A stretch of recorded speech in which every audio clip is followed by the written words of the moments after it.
Welcome everyone to Building Materials Marketing Unboxed. This is Season 2, Episode 8. Welcome for those of you that are joining us today. Please let us know if you have any questions. We have Brian Baker with us today, so real excited to get to know him. And we were talking right before the show, and of course, he is a great guy to talk to. So we talked about everything. So really good stuff there. So I can't wait for you guys to meet him. Let us know where you are viewing from, whether you're on Facebook, whether you're on Twitter, whether you're watching us on LinkedIn Live. So the show is brought to you by Manobite, and LinkedIn is where we like to hang out. So please join us there, follow us there, because then you'll get to know every time that we go live on Building Materials Marketing Unboxed. The title of today's show, this is Season 2, Episode 8. Title of today's show is Applying the Principles of GAF's Digital Transformation to Your Indirect Sales Strategy. And our guest, like I said, is Brian Baker. So let's get to know Brian before we bring him onto the show. So check this out.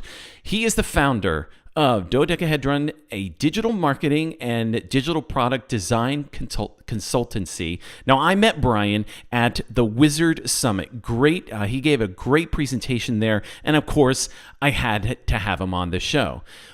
Prior to being a founder, he was the senior manager of digital and the digital product owner for GAF for 9 years. He was with GAF for over 14 years. He's been in digital since 1994, the way that he puts it. He's been in digital since pretty much it was around. And 1994 doesn't seem too long ago, but he's been involved since then. He is also an illustrator, and if nothing else, I mean, he's got great advice here, but if nothing else, he's going to tell us where we can find a good fried chicken sandwich. It's not going to be some hole in the wall or some bar somewhere. You're going to be able to find a good fried chicken sandwich. But before we get to that, please welcome to the show, Brian Baker. Welcome, Brian. Thanks for being with us today. Where can we find the best fried chicken sandwich? Well, there's quite a few to choose from these days, aren't there? Yes, absolutely. I think Popeyes was in the lead, but now I think everybody's saying that KFC has the best fried chicken sandwich. I haven't been over there to try that one yet, but that's what the internet says. Oh, so the interwebs are telling us where to go have lunch. Okay. I'm more of I'm more of a Chick-fil-A kind of guy. However, I also like speed and efficiency. And every time I go over to Chick-fil-A, there seems to be some kind of line. And, I don't know. Maybe I'll have to go check out Popeyes then, if that's what the interwebs are saying. So, but I appreciate your advice there. Tell us a little bit about your illustration background. Anything that we might have seen? I don't know if there's anything that you might have seen. You can probably Google around and find some of my illustrations. I originally was going to art school for illustration and computer animation in the early to mid 90s, and trying to get my hands on computer time and software, right, to do computer animation. It was very expensive in those days, and so I kept running into all these internet people, and I was like, "Oh, what is that?" They're like, "Well, there's free software over there." I was like, "Oh, it's not really that way anymore." But there was a time period where that was the only way for a poor, starving college student to learn how to use these things, get their hands on them. Oh, that's fantastic. Yeah. Nowadays it's just, well, you can start free and then you can move ahead with that. But I can totally relate if you want to learn the software that I love how you were running into these internet guys, as you put it. So that's good. It's a good place to find what you're looking for, is definitely learn. What's your favorite illustration software that you like using? I use this piece of software called Clip Studio Paint. these Oh, days. It's okay. I can actually use it and draw on my iPad. It's like a popular software that a lot of people use that produce sort of like manga and comic books. Oh, nice. So a lot of if you're a comic book fan, odds are you're seeing a lot of stuff that's produced in Clip Studio. Very good. Very good. And you could use it on your iPad. Not bad at all. You got the Apple Pencil, I'm assuming? I do have the Apple Pencil. Actually, the iPad is really the best. I've had those Wacom drawing tablets and some of the others. The iPad is Hmm. actually the best drawing tablet that you can get. Just the pencil is so responsive on it. It's really great. So I'm gonna have to discipline myself and stop talking about Apple right now because that could be the whole show right there.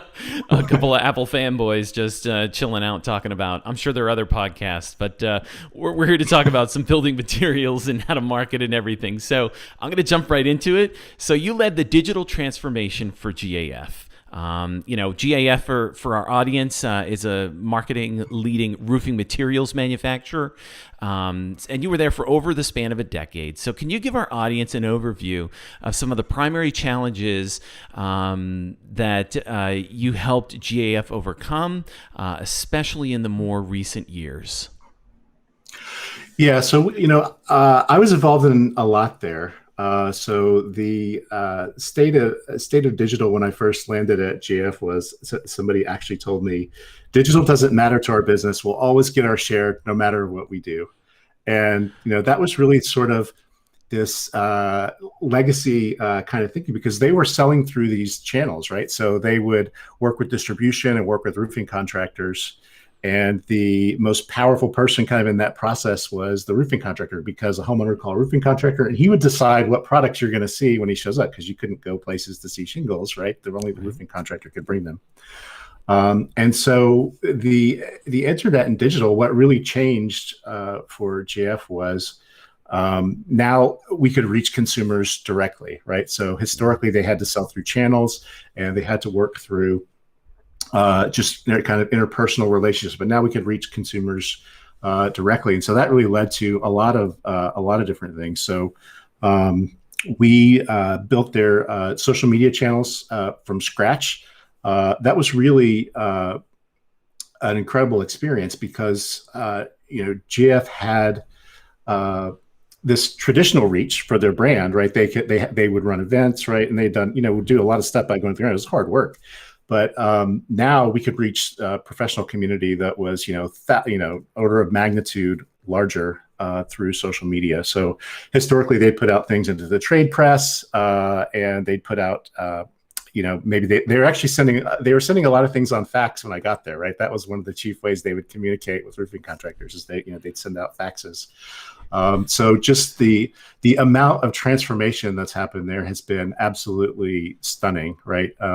We, in addition to social media, we worked on SEO. So that was another place where we put the company in contact with its consumer market. So everybody is searching for all these products, but we didn't have kind of the materials or the media to connect right with that consumer demand initially because of those historical channel sales, right? The way that you would look at roofing is they'd put out samples, right? And this contractor would bring the sample to your house. So we had to go through getting all of this photography, like just the amount of photography that you need to drive these things is absolutely insane today. Even when you look at an Amazon product page, they want like 5 or 6 or 10 images plus videos plus all that, right? And you take that and you multiply it by 600 products, right? All of a sudden, you're people look at that as kind of an overwhelming challenge. So we produced a huge amount of media to kind of fulfill that consumer demand. We also worked heavily in the lead generation and local search space. So this is really where we took and built on the great work that people had done in the past in terms of building out, if you want to go back even, 20, 30 years ago, one of GF's great innovations was building this great contractor network and building a contractor certification program. And because they knew how much influence they had. And so the challenge for us is in digital, we needed to intercept homeowners from a digital perspective and get them connected to our contractors, right? Before they start calling anybody else who's going to show them a different product. So we went into the local lead generation space with our local directory, and we were able to support them there as well. And we also, you're starting with an industry that wasn't digital, an industry that existed, but that wasn't digital yet. So there was a huge effort to help these guys get these basic contractors, certified contractors, get their own websites, right? A lot of them didn't have websites yet, right? They would do a lot of business by word of mouth. And so they too were having challenges with people discovering them and finding them. So we helped through our programs and partners, help them get connected or get them online, get them up and running, and help them with digital strategy and with a number of supporting programs. That was probably a little bit more early on, but then later on, we're getting into some more sophisticated things. So one of the big efforts I was working on in the last few years was organizing, classifying, and modeling the company's product data. So I and some folks on my team were doing that. And the challenge that we had was you're dealing with a company that is 100 years old, who has grown through a lot of acquisitions, right? So all these things are in different formats. You've inherited all these processes, and you couldn't, there was no kind of consistency for how everything was. I actually went on this really fascinating adventures, almost like journey to the center of the earth.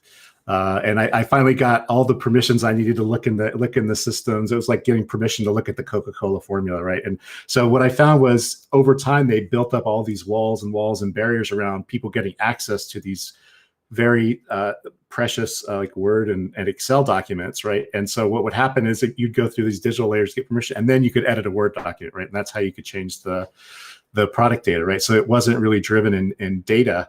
And beyond that, the challenge where we produce all this media, right? So there's brochures, there's packaging, there's websites, there are apps, and because people have produced all these things at different points in time, they didn't necessarily agree with each other, right? So you could take out a Timberline package and look at all the brochures, and it's like, oh, okay, well, this piece of information is only here, not here, or this was produced 2 years ago and it doesn't agree with this one. So really having to synthesize all of that and figure out what is the core truth, right? And go through that with the organization. That's actually what took the basic data models were faster than this other process of trying to understand what is the truth, right? And sometimes nobody was still around that knew the truth, right? So we had to figure out what it was going to be and attach it to somebody because those people had retired or moved on. So that was a little tough. I kind of hope that actually one of my hopes there still is that the work that we did at GF they'll advance that as an industry standard for data models, right? It would be much more helpful if all the roofing manufacturers, for example, could agree on, okay, if this is a bucket of roof coating, right? How do we organize that data so that we can all get it to the digital marketplaces, right? And so that we're not forcing digital marketplaces to have to deal with, it's like the beta versus VHS, right? Except it's like 10 times worse because everybody has done this in a completely different format, and the channels can't contend with that. I remember chatting with some folks at ABC a few years ago. They were trying to figure out, as they made their digital transformation, they're looking at all this data, not just from roofing, but all the manufacturers, and trying to figure out, oh my God, how do we organize this? How do we deal with it? And so I think there's a huge opportunity there to define and advance industry standards and really open up the digital channel, not just for selling, but it's like if you think about a person that's going to build an app. What do they do, right? Where do they get the data? How can they build an app? How can they build estimation tools? So they're all having to try to organize this information for themselves over and over and over. And what they quickly realize is, oh, actually the effort to try to get the data is 10 times bigger than the project I'm trying to build. So that was kind of, that was actually really fascinating because you came down to, what we ultimately came down to is the problem is, we had to look at was, well, actually, how does the company create a product is what's actually underpinning the creation of the product data. And so that was actually sort of the next step is, right, because GF is sort of this aggregate of a lot of acquisitions, right, that product creation process wasn't super well defined, or it was just happening in a very organic kind of a way. So that's the kind of a big opportunity for them. But, we also work to develop business intelligence. So if you're thinking about like historical kind of pre-digital roofing industry, the way they would get information is, somebody would have to call you, or you have to get a report from the ground or distribution, right? Somebody would have to tell you, is basically how you gather information about the industry. So we started to build out a comprehensive digital analytics and reporting strategy for them. So it started with, here's the search data, here's the market demand, here's we've got to put analytics on all these digital properties that we have, because there was a little bit of a legacy of like again, if you go back before digital, right, the world of marketing is you're doing a lot of things for perception, right? It could be the president of the company was playing golf with the biggest customer, and they said that certain thing's important, and so you made it, but then nobody actually uses it, right? But from a perception standpoint, it's a win. But now we had to look at, are these things actually performing, right? Is anybody actually using this stuff? Is anybody on it? How do we drive it into the channel? And we had to kind of push that into the company as a cultural change. One of the first, when I first came in and I was like, oh, we got to start measuring some of this stuff. Everybody freaked out, right? Because that wasn't something that happened before. For me, because I was a digital person before GAF. It was just natural, right? So from email marketing, from web, right? It's like, that's just, for me, it's just like a bodily function. Like, how can we not measure this? But that's really where they were at, right? If you go back, right, 15, 16 years. Today, they see almost everything. So from the search space, they see everything. From a weather reporting standpoint, they see what's happening, right? They trigger ad campaigns based on weather reports, or based on storm activity moving through areas. It's really fantastic what they've built. And then you kind of get into, as you look at what's happening in digital, you start to get into organizational transformation, right? So GF was, when I got there, it was very well organized for the sort of traditional building materials business, right? We sell through channels. We work on a lot of personal relationships. And it turns out that's not the best way to be organized for the digital world, right? It's sort of a different set of concerns. So just not only in how the company's organized, but like the types of people that you hire, right? So it's different. You need different people with different kinds of skill sets that aren't sort of traditionally building materials, right? They're more sort of digital skill sets. You have to sort of teach and train people to kind of adopt these things. So, look, the first wave is like, hey, data's coming in from the website. Look what our customers are doing. Oh, what do we do? What do we do now? It's like, oh, well, we got to respond to that. Or we're sending this guy a lot of leads from our website, and he's not selling anything. So somebody's got to go manage him. So just a lot of really interesting things that had to change. We also had an interesting transformation in how we're building and developing software. So like I said, when I got to GF, like they have an IT organization that was, it was really organized around supporting their like logistics, their accounting, their ERP system, right? That's largely what IT was organized around. And now you have to shift to, we're a digital and a software company, right? Because we're building these customer facing services. And that was also a big challenge as we went forward, because there's a pace that these sort of back-end office systems go at that's usually way slower than the pace we're going to have to go in digital, right? You can't wind up and spend 18 or 24 months on a project in the digital space, because your window of opportunity may vanish. And so there was an agile transformation that took place inside the company that was very helpful, where we started to organize into product teams. Really great employee I had, Brant Wright, turned me on to the concept of continuous integration, continuous delivery in software. So, we're not winding up to do big projects. We're just delivering small increments, but we're doing it every single day and moving really, really quickly from a software delivery standpoint, right? So how quickly can we get a concept into market? How quickly can we test it? How quickly can we iterate? So probably one of the last things I was looking at there was the building materials industry as a whole is looking at going into the e-commerce space, and they're terrified to do that, because here's in building materials, we don't have price transparency. because of these historical channels that I talked about, right? There's all these relationships that everybody wants to preserve, and everybody's kind of getting a different price based on how good their relationship is with their sales guy or how strategically important they are. All these sort of variable things, but the friction here is.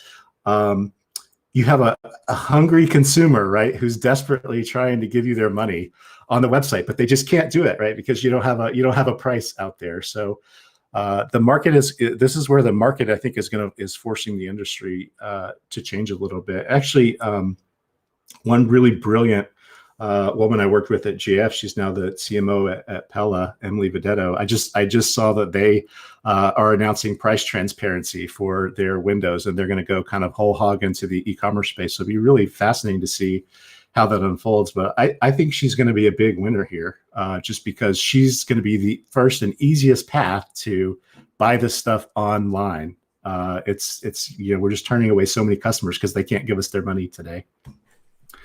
So those are I know that was a lot. So no, those were kind of all the things that I was touching on while I was there. No, that's great. That's a great first response. You just dove right in, and wow, talk about a deep dive for the first question. That was terrific.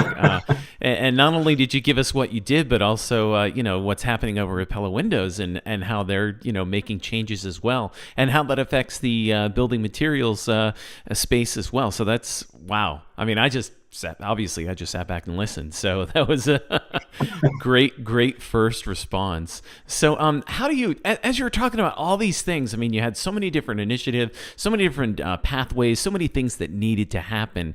How do you make that first decision? Like, what's the first thing? Is it internal? Do you have to change the culture of the company first, or do you try to get some people externally, some of those contractors on your side first? What was your first step, and how did you decide that this should be our first step? Yeah, so when my role first started there, I actually had come from another roofing manufacturer, Elk Corporation, which GF purchased, and so initially my role there was to focus on just the website. Now at that point in time, that was really the depth and breadth of digital, right? Was their website, and it was, to me, there were just so many obvious things that needed to be done. Right? There were opportunities in every direction. So to me, coming into this, right, it's like as a consumer, I want to see a ton of pictures, right? I want to make this consumer friendly, and so, but you're kind of grinding against that legacy culture. No, we sell this through channels. It's not supposed to be too exciting. It's not supposed to be too interesting, and so we started with kind of basically a parts catalog, right? It's like here's 4 colors, or especially on the commercial roofing side, it would literally just be a bulleted list of here's all the parts and sizes, right? And so the internet was visual, right? People were looking for pictures, right? They wanted to see things. They were looking for pictures of our products, and the company didn't have a big photography catalog when we started, right? There were 24 pictures, and they put those on everything. And there's some poor Photoshop guy furiously retouching them every time we need a different purchase. So that's kind of the first place we start, is do we have kind of the content or the things that people are looking for? The second thing that we started to look at is how do we get people access? And actually, if I back up for a second, it almost was that mentality that digital didn't matter to the business that let me get away with a whole lot of things early on, because there was kind of this idea that, well, we kind of have to have a website, but it's not too important. And so I was able to kind of get a long way before I started to get too much trouble. So we went through and we got we search optimized the website. We started bringing through.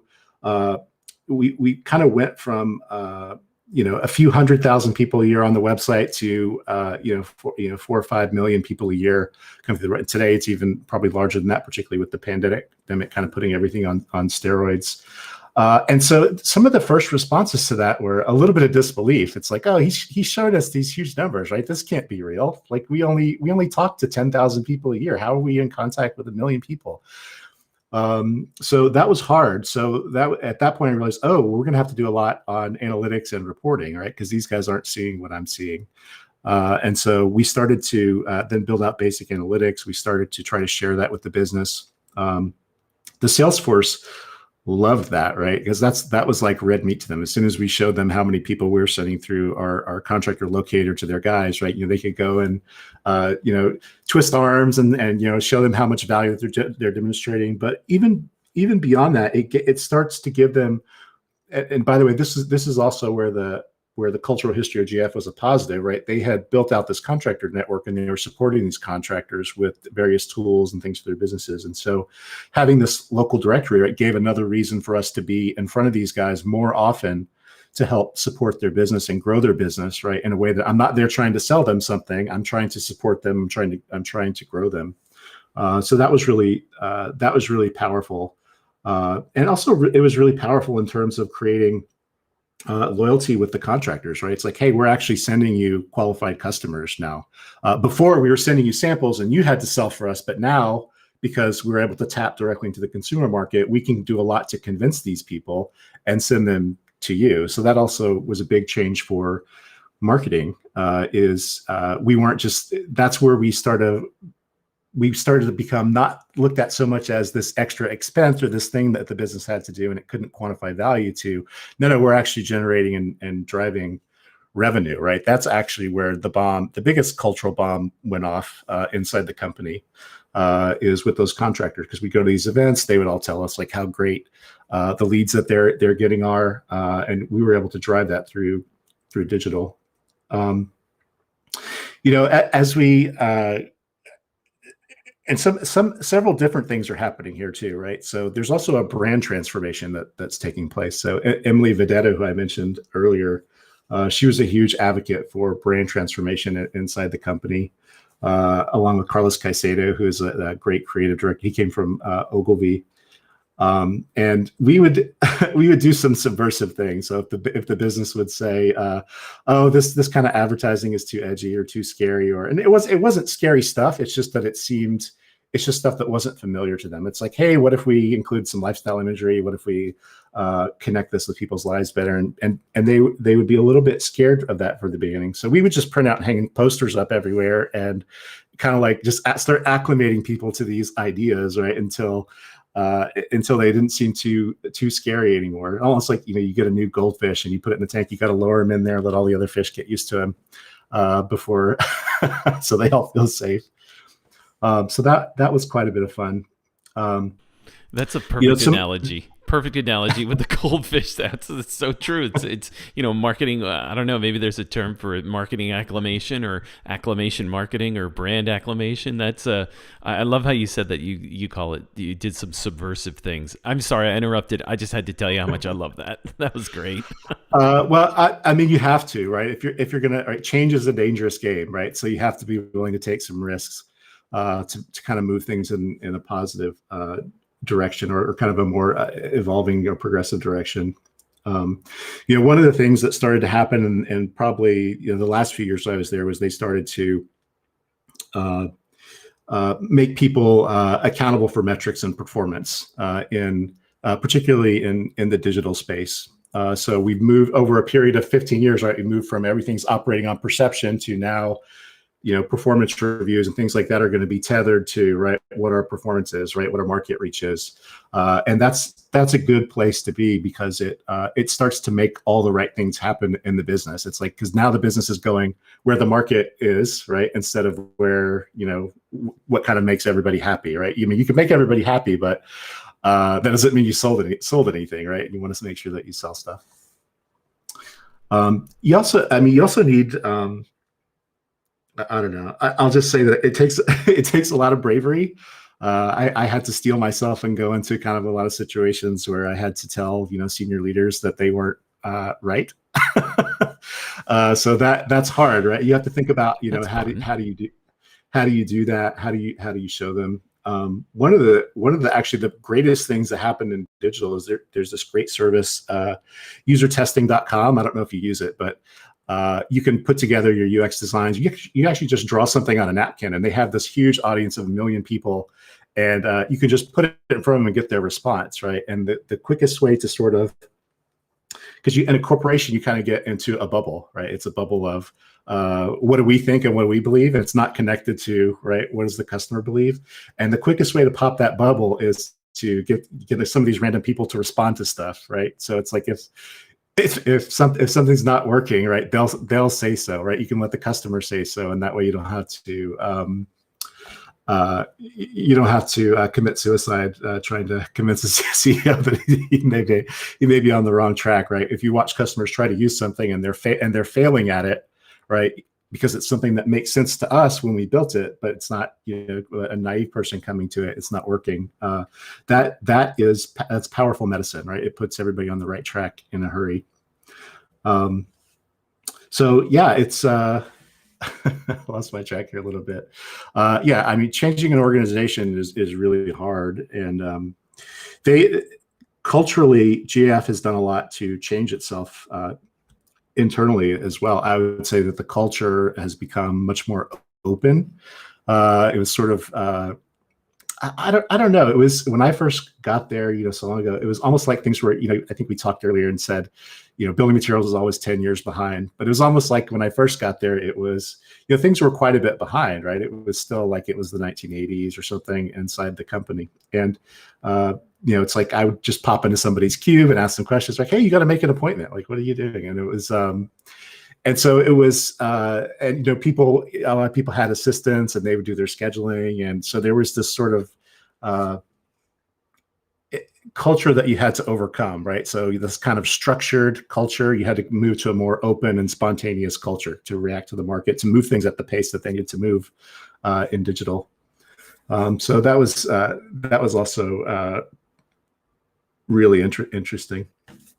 So tell me, when did the collective company-wide light bulb kind of go off that indicated to everyone that, hey, we need to change our messaging so that it becomes more end-user centric? Was there a particular time and place, or, tell me a little bit more about when that light bulb went off? So there's actually a couple of things happening there. So one is, as we started to connect to the market in SEO and with lead generation, the biggest wake-up call was with the contractor lead generation, right? All of a sudden, we're driving the business there, right? And so now we've got to get data organized inside the company, right? The IT organization has to evolve. It's, like I said, they had been around for a while. There was like a system from 1989 or something in there with, with this green terminal that you had to maintain data. And the developers at the time, they only put things in 8 characters to save disk space. And we had to take all that stuff and put it on the screen, right? So it's like, whoa, actually, this stuff has just been sitting here. We don't have to think about. Now it's going in front of the public, right? So now we got to clean it all up. And that started to instigate some internal change in the IT organization. Because now that data is actually on the screen. And as those roofing contractors start to depend on us and expect us to drive those leads and drive that business to them, that kind of became a key wedge that you could drive. Now, other things are happening, right? We didn't just create digital all by ourselves. So the next big wave that hit was mobile. So as more people have phones and more people are seeing everything more of the time, the expectations of what you're going to have, what your website's going to do, how many pictures you're going to have. So there's this wider cultural change for digital that's also driving some of this.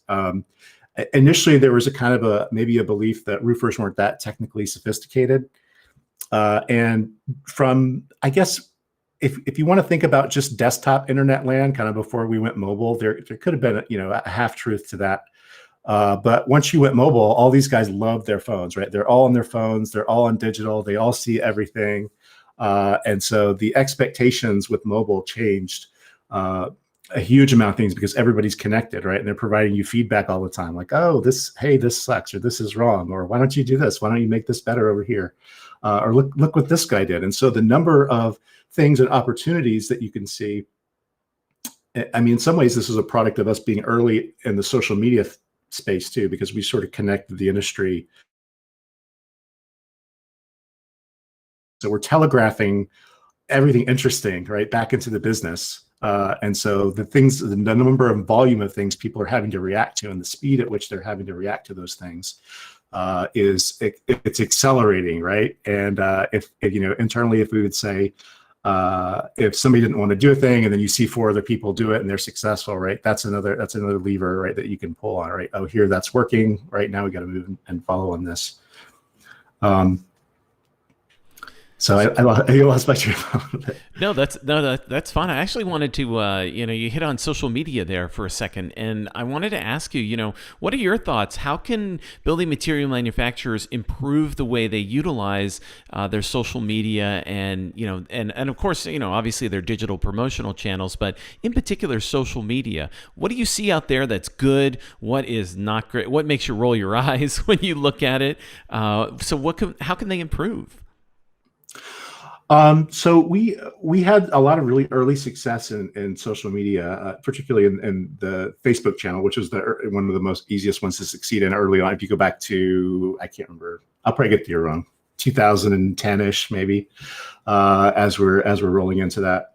The first most important insight that we had was our audience, at least for fans and followers on Facebook, was not homeowners or property owners. So we would see a lot of our competitors doing a lot of these strategies to get homeowners and get as many likes as possible. Our strategy is a homeowner is going to buy a roof, so they don't need to hear from us in perpetuity.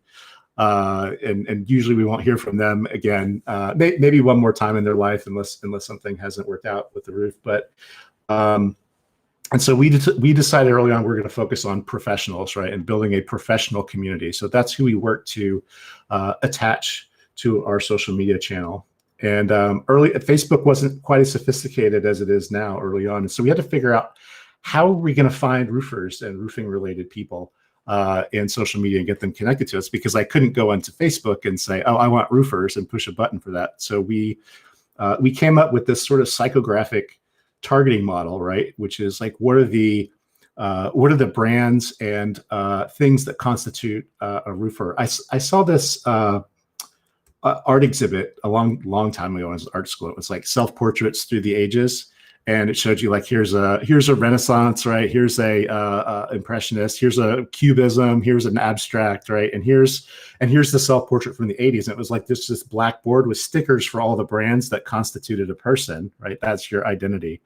And so I remember that, and I'm like, okay, so what are all the brands that constitute a roofing contractor and the concepts that constitute them? And that was really, really successful. We were able to come up with a targeting model that let us kind of successfully extract those guys out of Facebook. And what's so powerful is while on the SEO side, right, the business is getting in touch with its end consumer for the first time. Here, we're getting really in touch with the broad industry for the first time. So like I said, they would go through the trade press and things like that. But now all of a sudden, we're connecting with hundreds of thousands of trade professionals. And, just these things together, I mean, it just lit up the business like a Christmas tree, right? We had, in social media, we have all the ideas flowing into us through these networks. And then as we're producing things and sending things out, right, you could see our competitors and everybody else was responding to us and emulating what we were doing. So that was actually also a little bit frustrating at first, but then also you think about, oh, this must be like the position that Apple's in, right? We do a thing and then everybody copies. And so you realize that it's actually, as long as you can stay ahead of the curve, that's a great position to be in, because everybody has to react to you, right? You get to think about what you're doing, but everybody else has to react to you sort of spontaneously, and they don't get to think things through as well. They don't get to put together something that's necessarily as solid.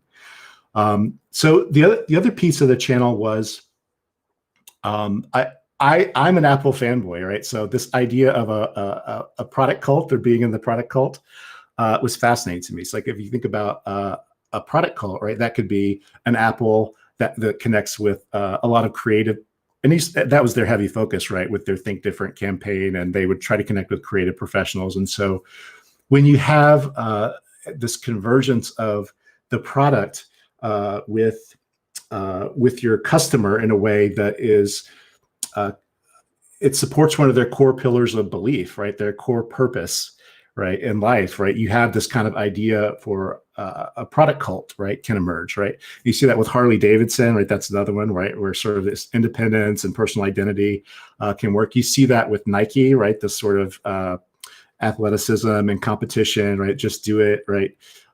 And so we had the fertile ground to make that possible. And so we had to figure out what we were going to do in social media, right? So we figured out we could get the audience to us. Now it's like, what do we say to them?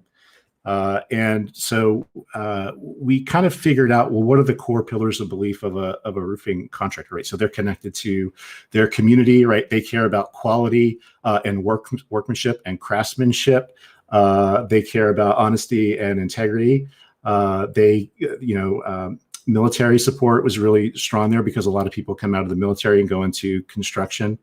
And so from a communication standpoint, if we would communicate through those lenses, we would be very, very successful. And what that meant was we don't go and do a lot of brand chest thumping. Instead, we work to elevate others, right? We would try to engage the community by elevating their work, right? Showing how other people are successful with these products. We would also highlight and focus on people that were doing good things, right? So that sort of community value. There are a number of charities now that it's like No Roof Left Behind was somebody that we worked with early on, right? So that's if you have a neighbor, you have a house in distress, right? What can we do through charity? They also, GAF historically worked with Habitat for Humanity. And it's actually those, right, when you connect to those community bonds, that's where you get to the strongest connection, right, with your audience, right? It's about them, it's for them, it's about improving them. And I mean, actually, the podcast that you do here is a great example of that sort of thing, right? Here, you're not trying to hard sell anybody. You are being an open advocate. You are giving people good advice, right? You're heading them in a good direction, right? You're not selling them, you're serving them. And that's really what we tried to do there. The other part of the channel strategy, or kind of the channel, is you have to kind of maintain your focus and clarity of purpose. So it can be easy to start to take on too many other concerns, right? So, well, let's add this marketing issue here, right? Let's right, and nothing will turn off your audience faster, right, than not serving their needs and just trying to start selling stuff. And we learned that the hard way. It's like you push out a bunch of just hard selling stuff, and it's like what was a huge level of engagement is all of a sudden just crickets, right? So the audience is telling you what to do. You got to make sure that you listen to them as quickly as you can. Boy, we certainly hear that a lot on this podcast, is listening to your audience. And the other thing that I've heard a couple of times already is that consistency that you just spoke of. Both those things are so important: listening and staying consistent. How did you avoid the shiny object syndrome?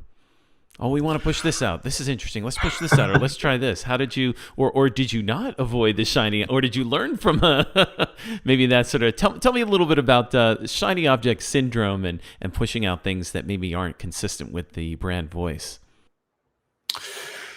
Yeah, so I guess what I'll say is that's bad, right? It turns off your audience. It gets them to leave you.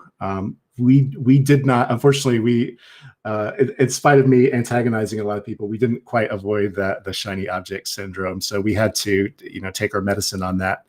They're doing a really good job now. They got some great folks managing social media over there now, right? And you'll see a ton of sort of community focus, making it about them. But just some of this was just the level of digital maturity of the organization, right? So as digital transformation is happening, as customers are coming into these channels, right? People are trying to, right? There's like this desire to be reactive here. Oh, our competitor just did this, so let's put out a message that says we're like, maybe they say, oh, we're 10% better on this, right? So the impulse is now we got to put out a message to say, no, we're 10% better, right? And that's where you stop serving your audience's needs, right? And you're serving your own ego. So you have to be really mindful of that, and you have to continue to be really strategic in those channels, right? It's like, how do I keep people connected to me and engage with me? So it's, yeah, I don't have a good answer. There were a few sort of ham-handed things, right? And we learned from those things, but largely they're doing pretty well now. I think that's a good answer. To not to correct you, but I think the answer here is to say you need to be just being aware of it, and therefore you're pretty much bound not to make that mistake. So your answer is right, spot on. Telling us to be aware of it is what I'm getting at here. So I like that. The awareness is important, so that there's at least one person in the room that says, "Oh, wait a minute. Maybe we shouldn't do that because that's not quite listening to our audience. It's not serving our audience. We're going to lose them." That I appreciate that. That's good advice. I'm glad that you brought that up for our audience. So I want to go back to the contractor and your contractors and the value of a contractor directory. So what is the value of a contractor directory, and not from a manufacturer's perspective, but from the value of them to the actual contractor in the directory? What are your thoughts there? Yeah, so I'll say